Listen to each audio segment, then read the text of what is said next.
Hello everyone, welcome to the second morning talk of today. For the second talk we have Francesco Caravenna from Università di Milano. He will talk about KPZ and Stochastic Heat Equation. Please. Okay, thanks a lot for a very kind invitation. It's nice to be here in Bonn. So I'm going to talk about joint working collaboration with my two friends and collaborators, Nikos, Zygouras from Warwick and Rongfeng soon from Singapore. I can really swear in reality they look less squeezed than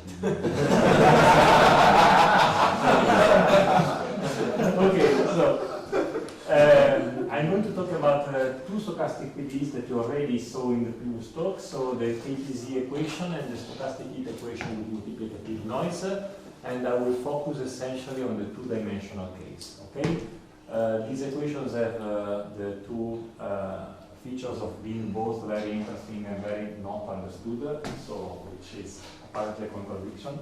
And the plan will be very, very basic, so in a sense we don't know how to do from a general viewpoint, so we just consider a regularized version of the equation, and then we study the behavior of the solution when we remove the regularization, the mollification. Okay?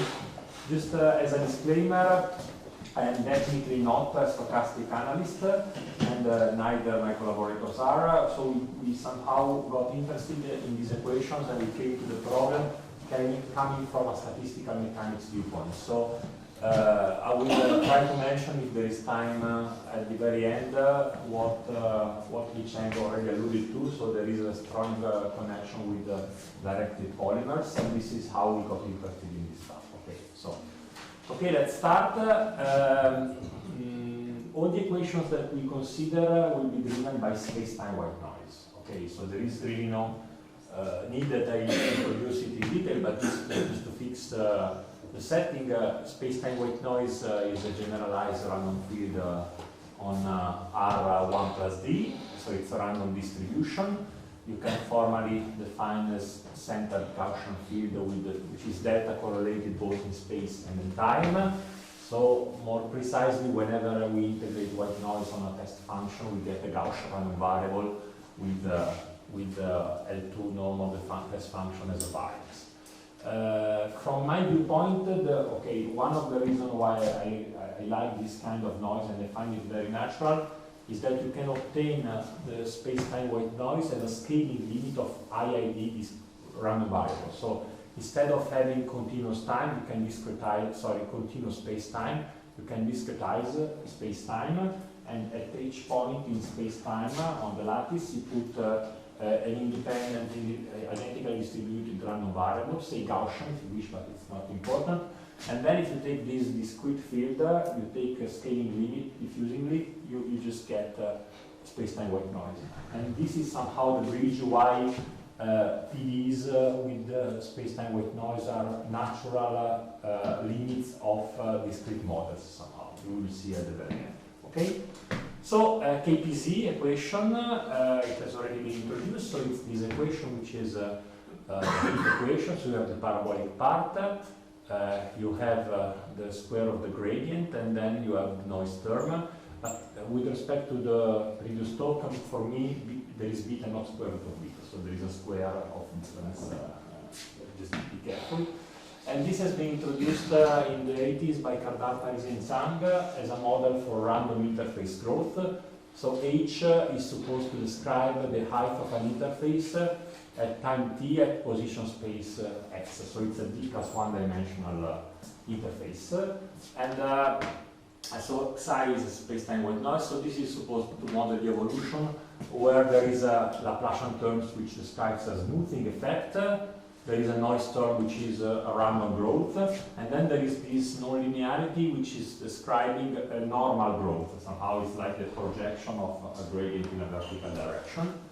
And the big problem with this equation is that it's not easy to find a space where the solution can be formulated, because due to the white noise, the solution is going to be irregular. In one dimension is expected to be a function, in more than one dimensional distribution, but in any case the gradient is always going to be a genuine distribution, so the square of the gradient is just equals. Okay, so it's not clear how to define it. But leaving aside this problem for a moment, there is one nice observation, which is the Kolov trick. So if we suppose that the potential is smooth, then it's just easy to get rid of the nonlinearity. We can linearize the equation.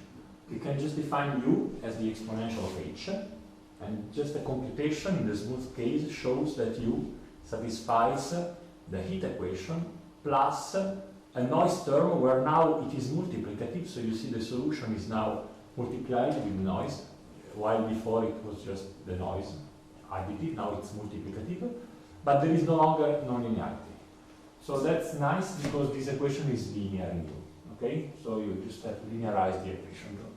And now we still have a problem because we have a product between the white noise and the function which is not smooth, so you cannot multiply a distribution with a non-smooth function. So you still have to give a sense to that, but thanks to the linearity of the equation and to the multiplicative structure of the noise, you can make sense of this equation by very classical techniques, essentially in one dimension. So you can write the equation in integral form, in mild form, in UAML, and then you can prove existence, uniqueness, well-toldness by very classical techniques, essentially Ito theory. So situation was somehow satisfactory at this level for a while, but until in very recent year, this equation has been understood in a much more robust way.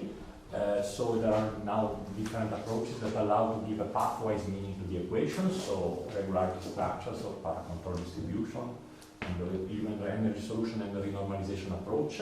So essentially in equal one, the problem of well-posedness is settled. There are many interesting issues like asymptotic behavior of the solution, which are currently investigated, but from the viewpoint of just understanding what is the solution, there is essentially this is set. The problem is that for D2 or higher, there is no general theory, and this is what we will focus on. Okay? Good. So what we do is really the standard approach. White noise is very irregular, it's a genuine distribution in space-time, and so we regularize, but only in space. So we fix a rho is a mollifier, say a smooth, compactly supported probability density. And rho epsilon, I didn't write it, but it's just the version of rho localized at scale epsilon. So we just make a scaling. And so we call psi epsilon this object. Now attention that psi epsilon somehow is still a distribution in space-time. We didn't change its behavior in time, and we did it on purpose, as Zhang mentioned. It's nice to have it like this because somehow we can use a stochastic calculus, essentially.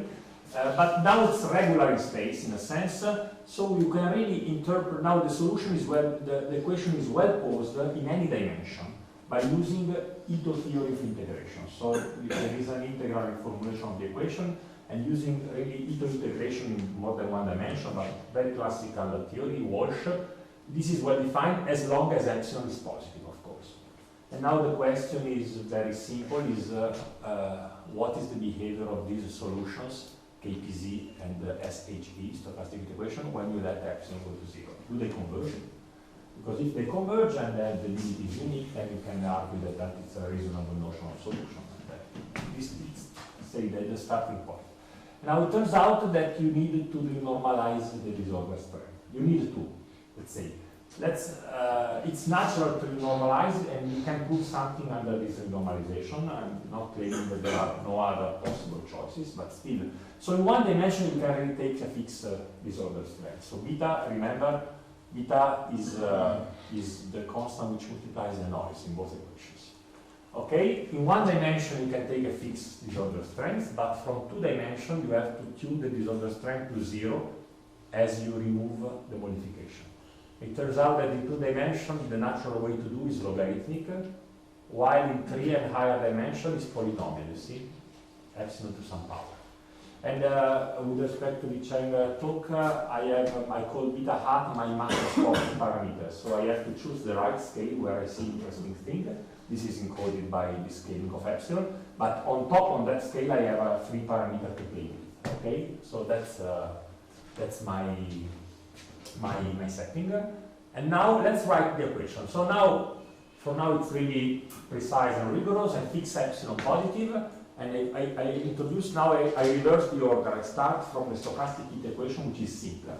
So stochastic heat equation is derivative in time equal half Laplacian plus this beta epsilon, one of which I wrote before, times solution times psi epsilon. This is the regularized noise.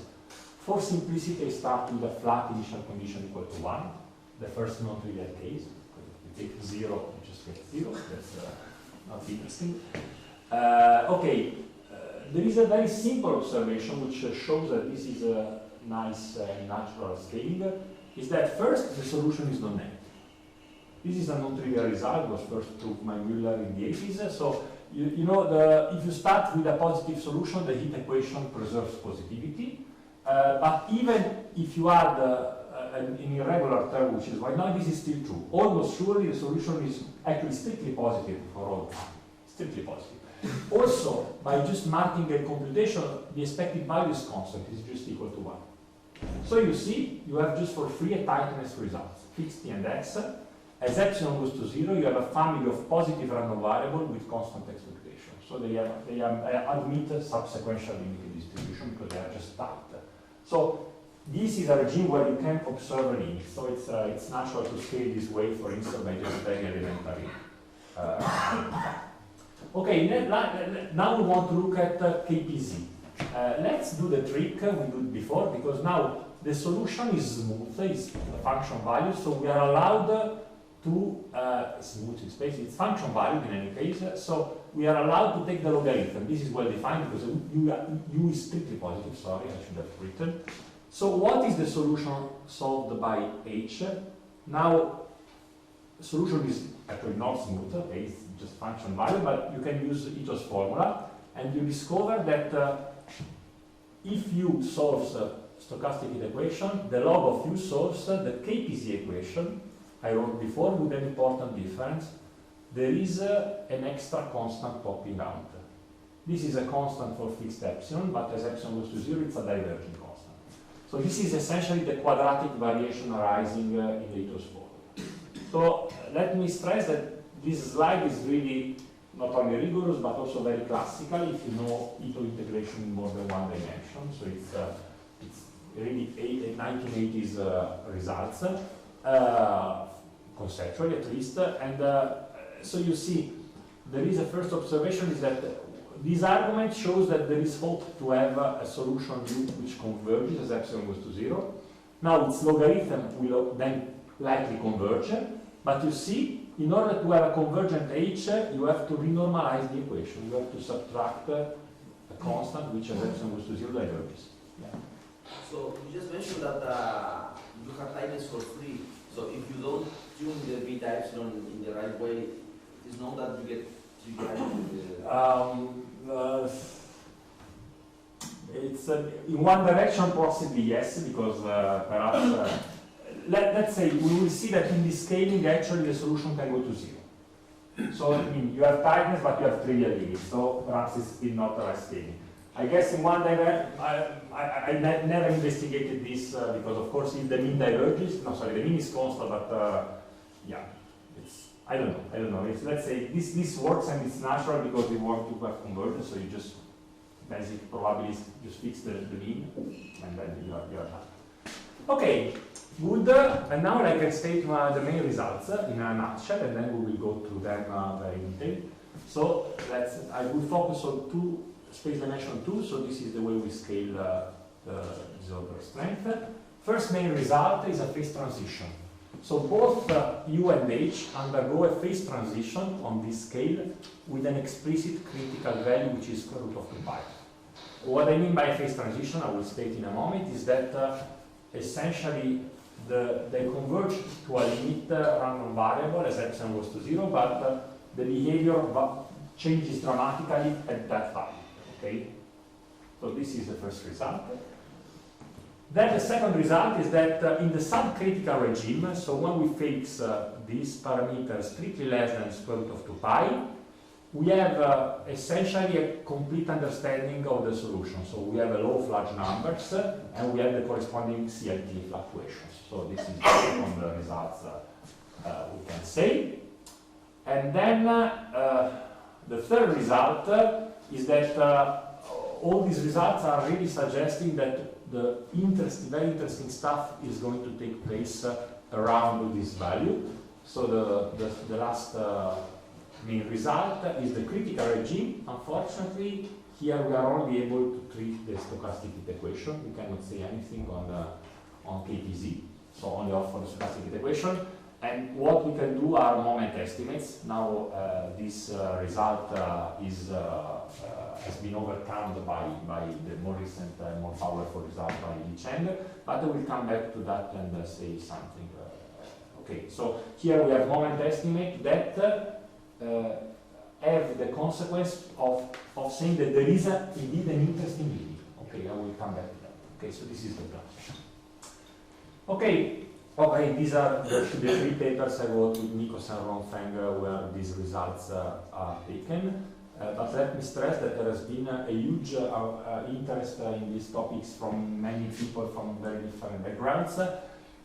Somehow the first studies were in the late 90s by Lorenzo Bertini and Nicoletta Cancrini, and the situation was silent until a few years ago from these 2 or 3 decades. But then there is really, as you can see, a bunch of papers coming out looking at the solution and phase transition both in 2 dimensions and in 3 and higher dimensions. So there are really many people working on that from different viewpoints.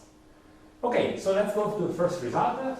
First result is the phase transition. So again, 2 dimensions, and this is the noise stress. Phase transition is this. We fix, if you fix beta hat strictly less than square root of 2 pi, then you can control the convergence of the marginal distributions. I told you they are tight, and actually you can compute the limit. They converge to a log normal random variable. You see, as the distribution goes to fix t and x, as epsilon goes to 0, this random variable converges to the exponential of a Gaussian, where you see this is the exponential of a Gaussian, which has been centered so that the expectation is really 1. Okay, so it just and what is sigma is explicit, and it's interesting because you see it's a sigma which depends on beta hat and which diverges when beta hat reaches the critical value. So this is the first result. Now, once you look at convergence of the one marginal distribution, then you see, okay, let's look at the joint marginal distribution of higher order. But then there is a negative surprise that if you take distinct space points and you look at the joint distribution of the solution, this is a stochastic heat equation, it converges to independent limits.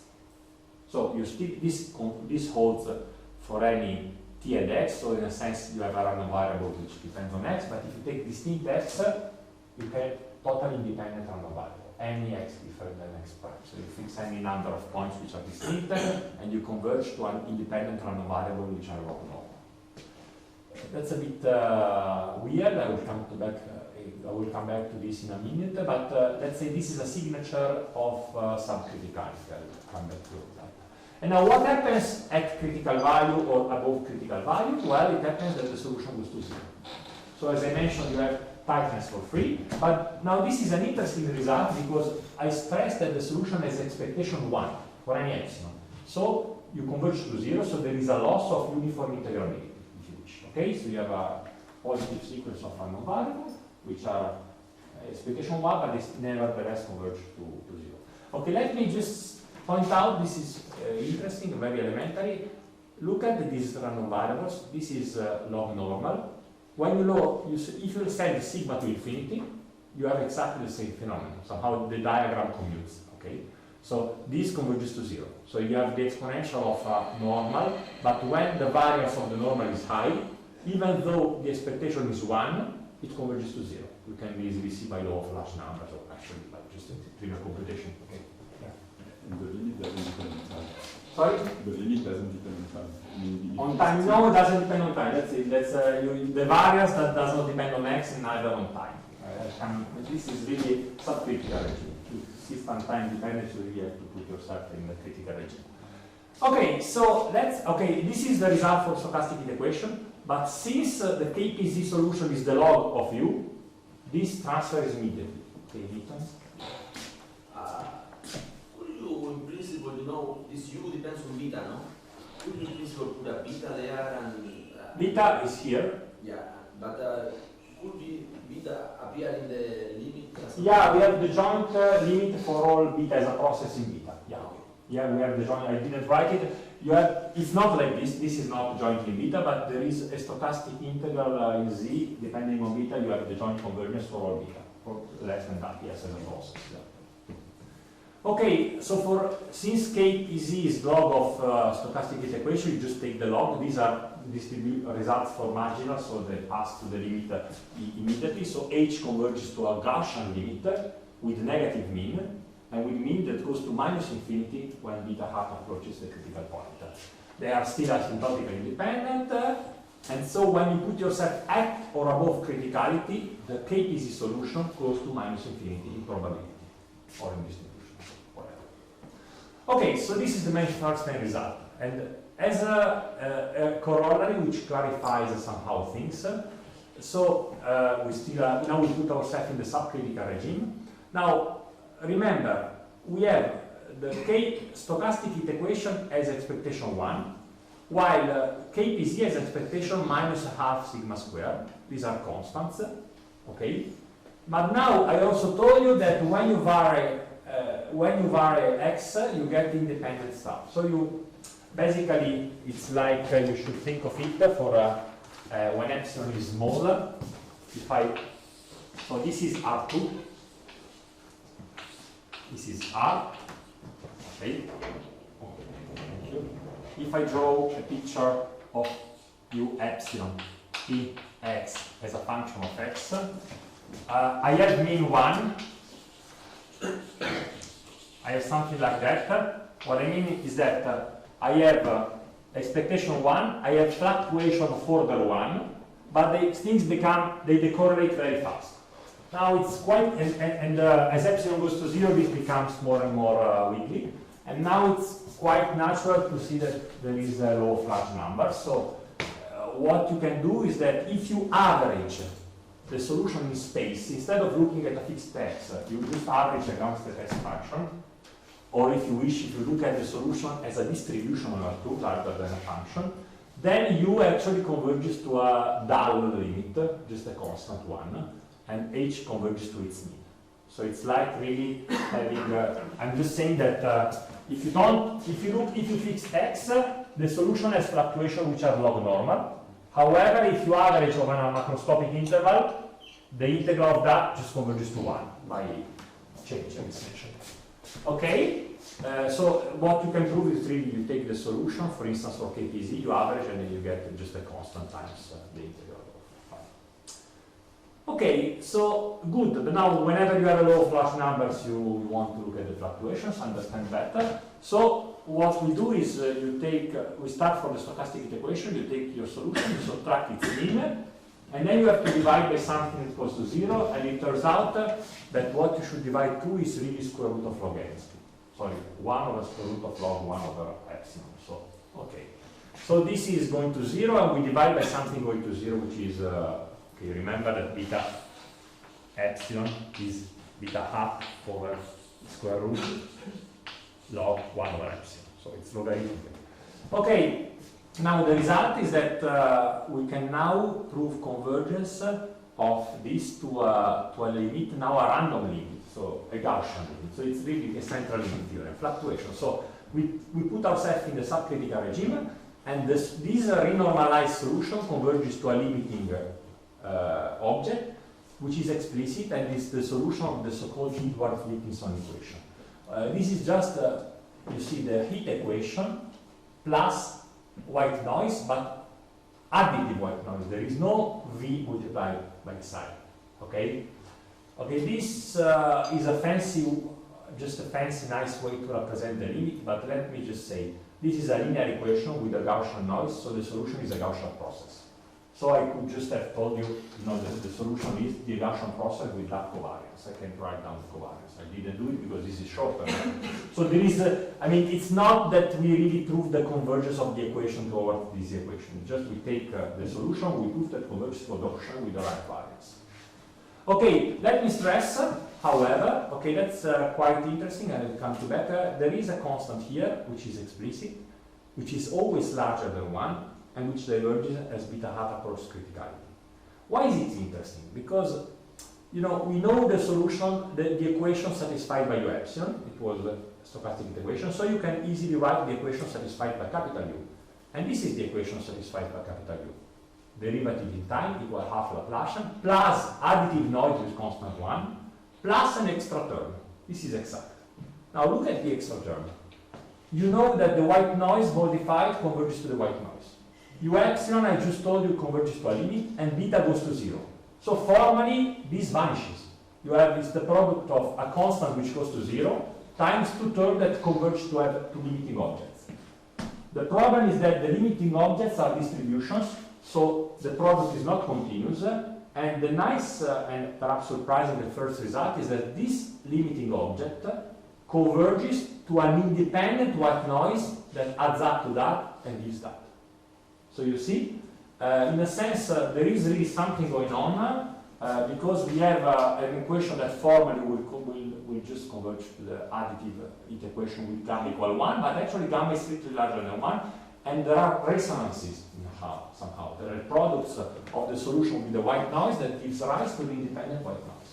Okay, so it's so remarkably the last term doesn't go to 0. Okay, so this is our first result for calculation, only for stochastic heat equation. And of course, now the question is, does the same hold for KPZ equation? And this is more delicate. This is more delicate because to prove the result, we use the Wiener-Chaos expansion representation for U that Chang alluded to. And the problem is this is really not behaving well with the log.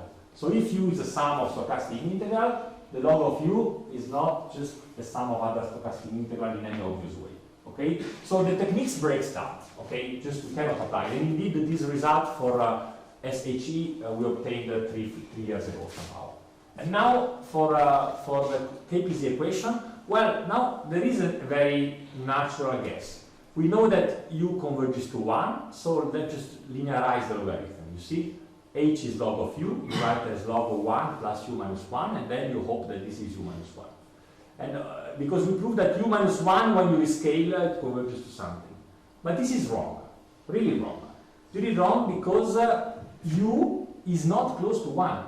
I mean, U converges to 1 when you are in space. But if you look at U at a fixed point, it converges to a log normal random variable. So it's just mean 1, but has fluctuations. So this is really wrong. And indeed, the right-hand side has mean 0. The left-hand side has mean minus sigma squared, strictly positive, strictly negative constant. So this is wrong. Now it turns out that the right way to linearize is to really subtract the centering. So it turns out that there is some magic which says that H, the KPZ solution, if you center it, is indeed close to U when you center it. I will explain to you why this holds. It's just not trivial, it's not just Taylor expansion. But if you take this for granted, then it's not surprising that we get exactly the same fluctuation result for the KPZ equation. So we take the KPZ equation, the KPZ solution, we center it. Remember, this asymptotic value is just a constant, minus sigma squared, which depends on beta hat.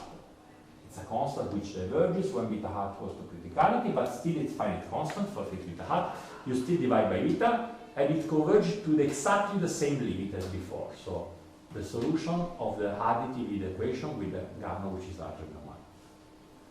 Now, as an exercise, let's write down the equation satisfied by capital H, because we know KPZ equation by H, and this is the result. If you write the equation for capital H, is derivative in time equal half Laplacian, plus additive noise with constant 1, plus an extra term. And now the extra term is quite nice, is the square of the gradient, minus this centering times something that goes to 0. So you see somehow this is really mysterious to guess what a priori to what how it behaves, because this constant diverges. Now, if we want this beta goes to 0, so somehow it happens that the square of the gradient, when you center it, it just diverges in a way that when you go send it to 0 like this, converges to an independent white noise. Okay? And as a last remark, the white noise we get in the limit has a variance gamma, which is larger than 1, and which is actually much larger than 1 beta half close to criticality. And I told you that this limiting white noise comes apart from the original one, and the other part from this extra term, which is independent. And this matches with the intuition in that was given in the previous talk, because when you approach criticality, somehow all the noise becomes independent, because the original part is is negligible compared to that, because this contributes 1 and this contributes gamma minus 1, and gamma is going to infinity. So, okay, so the last term. Good, so let me give you now a sketch of the proof. How it, yeah. Is a constant explicit? Sorry? Is a constant explicit? Yeah, constant. You just have to norm of the mollifiers. Yeah, just the centering. It comes from the Ito formula, yes, when you write PDEs statistics. But and the expectation of H epsilon? Yeah, that's a slightly subtle in the sense expectation of H epsilon converges to a constant. Right. But I cannot replace this by the constant because I don't have sharp estimates to show that. You see, when you are divided by something that goes to 0, I expect that you can put the constant there, but we just center it. We know that the centering is a constant, but since we are factoration, we are magnifying it, so it's not granted. Okay, now sketch of the proof. The idea is that is to approximate the stochastic heat equation, the solution of the stochastic heat equation by a toy version, a local version, which only samples the noise in a tiny region around Tx. So you have okay, so you have some Tx, so this is now T, this is X, this is a point Tx, and the solution at Tx starting, so now there is time which is flowing, somehow is a function of the noise in all these regions, but essentially the message is that in the subcritical regime it can be approximated very well by a function of the noise just close to that. I mean that for fixed T and X there is a way to just find a very small as epsilon goes to 0, so it goes to 0 as epsilon goes to 0 window, so that if you just erase the noise, cancel the noise outside the window, the U twiddle is very close to U in L2. So it's really a very good, very strong approximation. Good, and now what we do is to make a Taylor development, not with respect to 1, but with respect to U twiddle, you see. So it's log U is log U twiddle plus log 1 plus U minus U twiddle over U twiddle. So this is just an equality, an identity.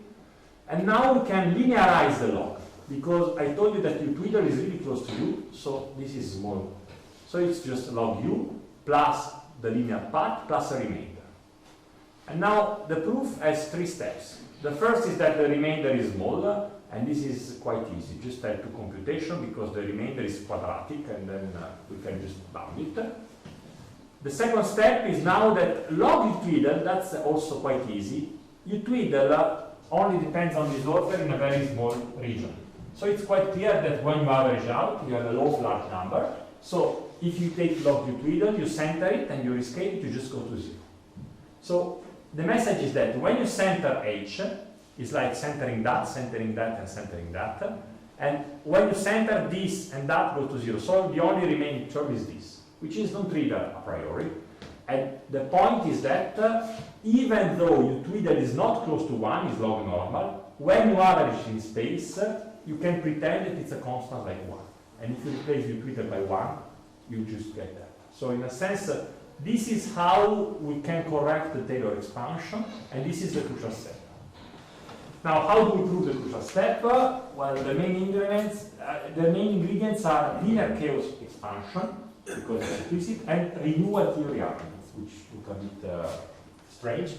what I'm saying is that when you have a linear chaos expansion, we do moment computation, and when you enter the moment computation, you have these integral kernels that you can interpret like probabilities for a renewal process. That's just, if I have just time at the end, I will come back to it.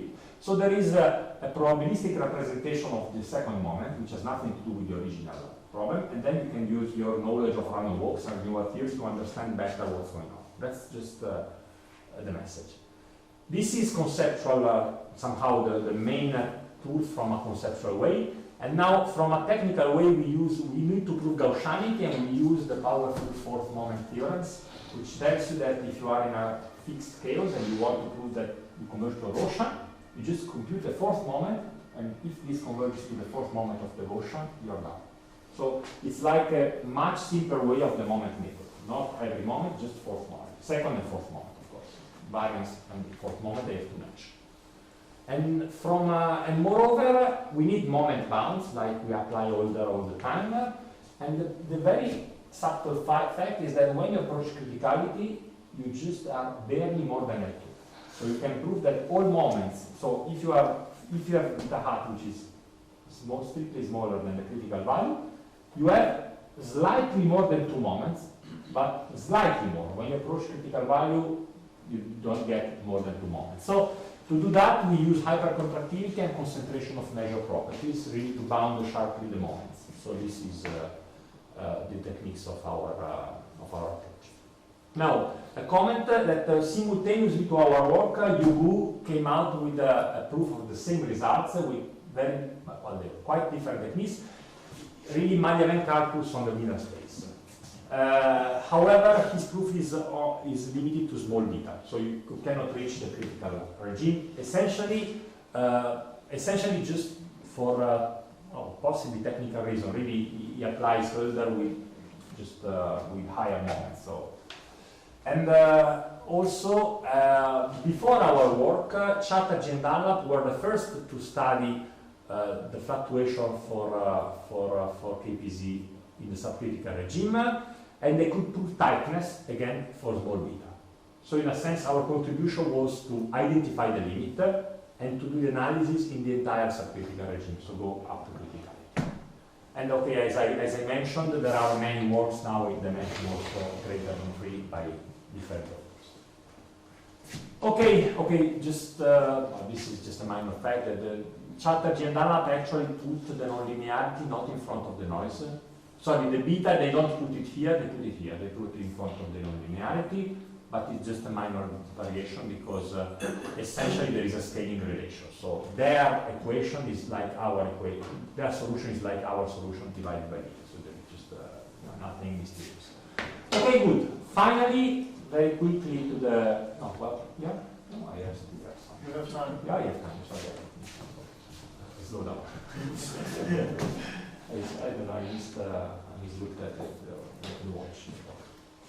Okay, the critical regime, so what can we say about the critical point? Okay, now I have most of the work already prepared because, as it was mentioned, it's interesting actually to explore a window around the critical point, and this is the right way. So the critical point should be square root of 2 pi over square root of log epsilon, but then you can somehow do a fine scaling and add theta over log epsilon minus 1, so the theta will be the beta 0 or the beta 0 square in the previous talk. Now theta is real, you see, it's really real, also negative. If you allow, and this is interesting because when you let theta go to minus infinity, it's like you approach the subcritical regime from the critical, so there should be a matching of the results. And now what is the conjecture? The conjecture is now really quite nice to state. The basic conjecture is that the solution of the stochastic heat equation mollified and normalized, when you remove the modification, it converges to a limiting random field, a generalized random field, not function value, distribution value. This is the key conjecture. It's a random distribution on Earth. Now there is one interesting point from, I'm in the distribution business for a little time, so I still have to be a bit more familiar. The nice point is that U is, for a fixed epsilon, is a positive random variable. And now when you have a positive distribution, it's a measure. So the limiting, if it exists, it's a random measurement, not just a Schwarz distribution of some kind, it's just a measure. Okay, so which is something we are more familiar with. So this is the key conjecture, and let me stress, as far as I know, nothing is known for the KPZ. Okay, perhaps it's an analogous result, or perhaps you need to center it or scale it. Well, for sure you need to center it. That's quite clear. The mean is going to match infinity, so you should center it. But perhaps scaling it, I really don't know. So that's okay. So the situation was studied first by Bertini and Cancrini in the late 90s. We already observed that the solution has mean 1. So okay. So now we really now want to look at convergence in a space of distribution, which is just a fancy way to say, don't look at UTX for fixed T and X. Average over X. Okay, just this. So I use this notation UT dot scalar product phi just as integral over X of QE. So that's just roughly write it. It's very easy. So U epsilon T dot scalar product phi is just the integral of R2 phi of x, which is a test function, say compactly supported, and then u epsilon dx. Okay, dx. Good. U as expectation 1, so this is easy. And now Bertini and Cancrini computed the second moment and showed that it's bounded.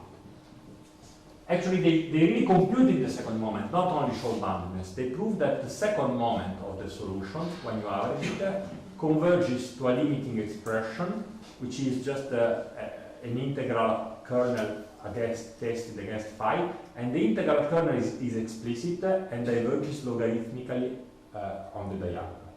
So it's Gaussian free field. It's like Gaussian free field. It's like similar to the covariance of Gaussian free field. It's not Gaussian free field in the sense that u epsilon is positive, for instance. Oh, okay. So it's just not, clearly not converges to Gaussian free field. But it has, okay, I'll come perhaps back later. So for the moment, there are two interesting effects. First, we have convergence of the second moment. And this shows that this family of random variables is bounded in L2. Okay, if you wish, fix your favorite test function, then when you take the scalar product, this is a real random variable. Okay? It's a real random variable depending on epsilon, and we want to understand if as epsilon goes to 0, it converges to something. Okay? Good.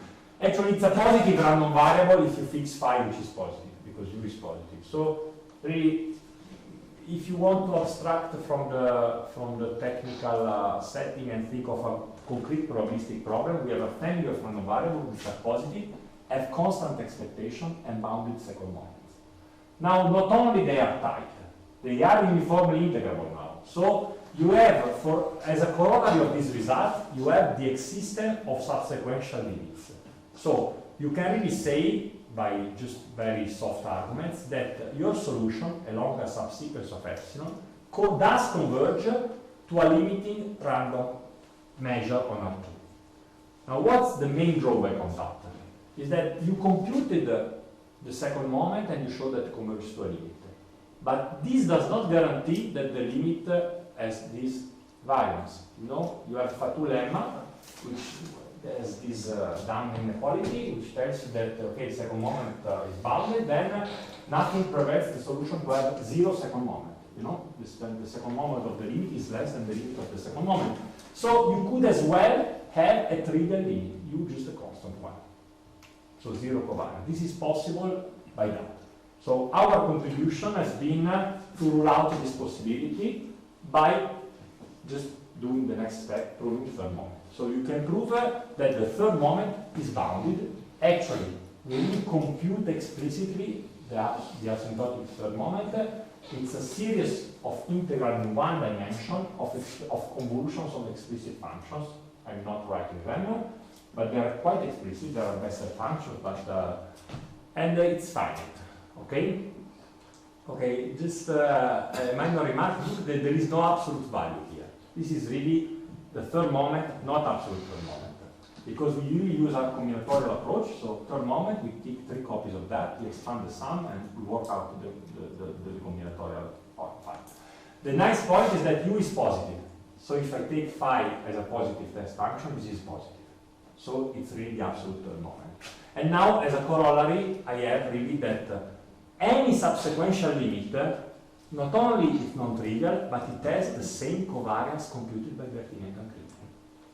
Because you are bounded in L3, so you can use uniform integrability and pass to the limit in the second moment. So you can really say that we don't know if a limit exists, a unique limit exists, but any subsequential limit has mean 1 and has covariance, explicit covariance structure. So this is somehow a hint that there is a unique limit, or at least all limits have the same covariance structure. Now, thanks to the recent result by Zygouras, and SHE, you know that all moments converge, which means that any limit, any subsequential limit has all correlation function of all orders to be the same. Now, unfortunately, the rate of growth of the moments is too fast, exponential of exponential, to get uniqueness by the moment method, but still it's a strong hint that there should be unity. Okay. Good. Okay, I still have perhaps 5 minutes. No, I stop. You have 10 minutes. 10 minutes. Okay. Maybe 5 minutes for questions. Okay, I think okay, so let me finally mention what is how we got there. We got there because we were studying disordered system in statistical mechanics. Let me just introduce the model we started from, which is the directed polymer. So forget about what was before. We start from scratch.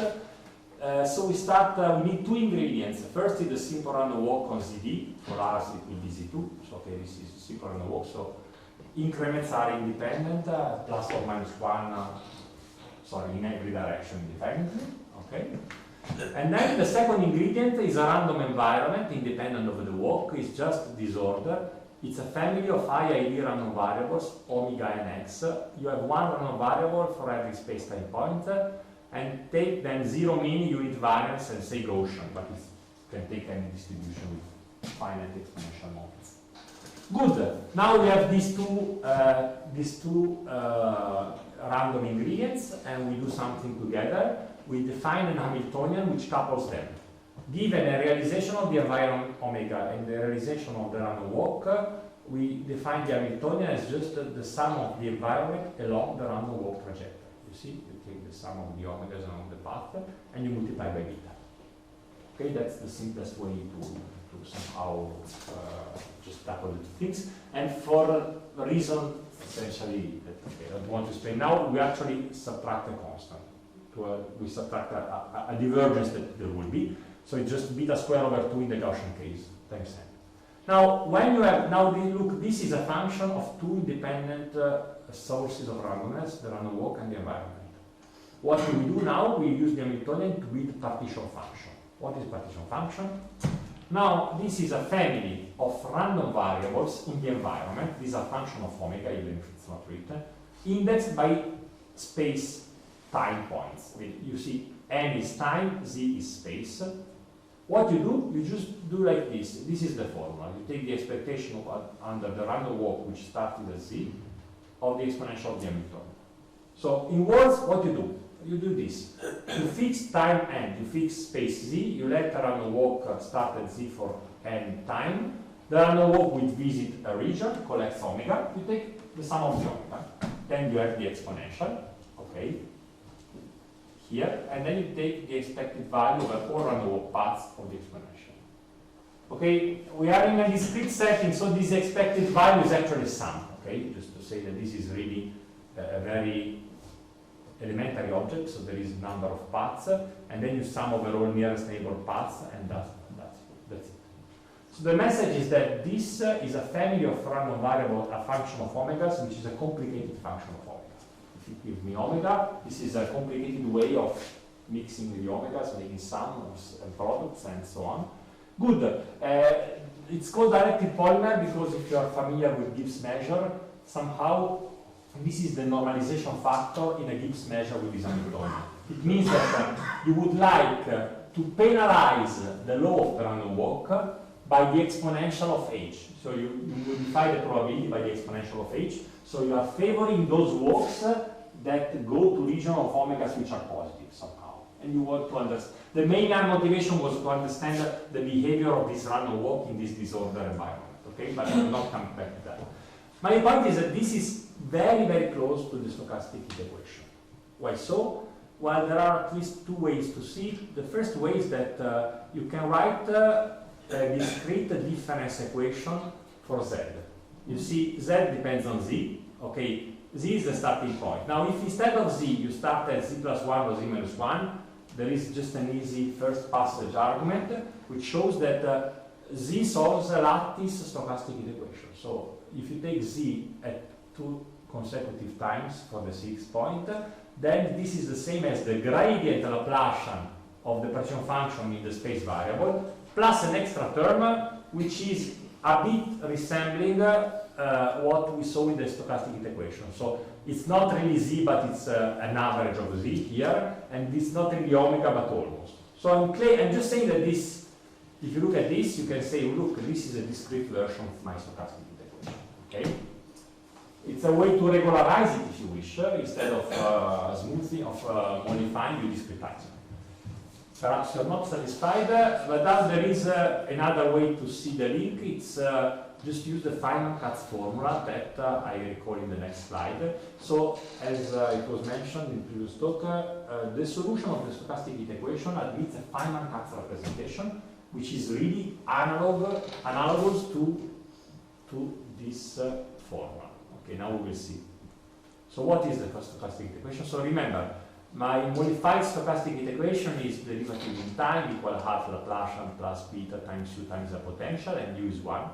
Now, if potential were smooth, you have the usual Feynman-Kac formula. Potential is not smooth, even if you modify, it's not smooth, because in time it's white. So it's not the usual Feynman-Kac, it's a stochastic Feynman-Kac, which was proved at least by Bertini, Cancrini, I don't know before, but it tells you that this, which is looks horrible, but let me comment it, the solution in distribution, there is a time reversal, which I forgot just to simplify notation, but if you look for fixed t and x, it's the same distribution. And this, you take expectation over a Brownian motion, standard Brownian motion, starting at this point, epsilon minus 1x, of the exponential of something. The something is a stochastic integral, a Gaussian random variable, because it's just a linear integral. This is white noise, this is a deterministic with respect to white noise, minus its variance, quadratic variation. So it is the integral of the square of rho, whatever. So forget about this. Look at that. What is that? There is a coupling constant, which is a beta times this power of epsilon. Then there is an integral in time, an integral in space of white noise against that. What is that? Rho is the mollifier, the smooth, compactly supported test function we started with, and it's evaluated at b minus 1. So how should you read this formula? You are integrated in y, but you know there is rho which is compactly supported, say radius 1. So you are only integrating white noise for those y's that are at the distance 1 from the Brownian motion. So you should think you have a Brownian motion trajectory.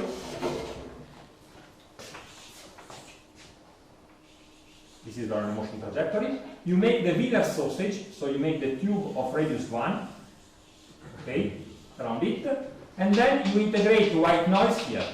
This is now an open region of the place, so you can integrate white noise there, you get a Gaussian random variable. But you see, from this representation, it's really clear that this is completely analogous to the directed polymer. We can really identify, at least heuristically, the solution of the stochastic heat equation with the partition function of the directed polymer, provided we make these identifications. The discrete time is the continuous time by epsilon minus 2. Discrete space is continuous space by epsilon minus 1, so diffusive scaling. And this is something elementary but still interesting to look at. The beta for the stochastic heat equation is the beta for the directed polymer multiplied by this factor. It's just a change of variable effect, so which explains some difference. For instance, in the one dimension stochastic heat equation, you don't need to normalize, but directed polymer you need to normalize by 1 epsilon to the 1/4, 1/2, which comes from here. Okay, so to conclude, this is not heuristic. My message is that this you can make it sharp. For instance, in L2. Okay. So in conclusion, yeah. That in dimension 2 would it be logarithm or? Sorry? Would it be logarithm? Yeah. No. That's exact. What I'm saying is that if in dimension 2 this disappears, so if this is logarithmic, you should also take this logarithmic. In dimension 3, this is constant, and this is epsilon to the d minus 2. Okay, so I'm just saying that to get the same, if you want to compare stochastic heat equation and partition function of the polymer, you have to match the corresponding parameters in that way. So in this means, in dimension 2, this disappears. So both have to be rescaled logarithmically. Okay, last slide. My message is that directed polymers are a friendly framework for the stochastic heat equation. In fact, all the tools in the Gaussian world that have been used have discrete counterparts. Okay, my friend Nikos say this is really discrete stochastic analysis. You have polynomial chaos, you have concentration inequality, you have hyperconductivity, everything works. And somehow the point is that to our taste or to our somehow skills, probabilistic arguments are often more transparent and easier for directed polymer than for stochastic heat equation.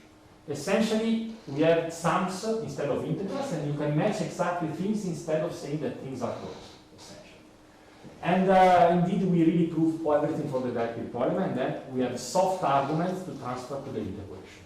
And the last bonus is that this not only is interesting from a methodological viewpoint, but is more robust. We don't rely on the Gaussian world. It's really for arbitrary disorder. Omegas are not Gaussian for us, are just arbitrary distribution, and there is a degree of universality. We really prove that stochastic, if you take the direct polymer, any disorder distribution, in the limit you have the same feature as the stochastic heat equation. So, thanks for your time.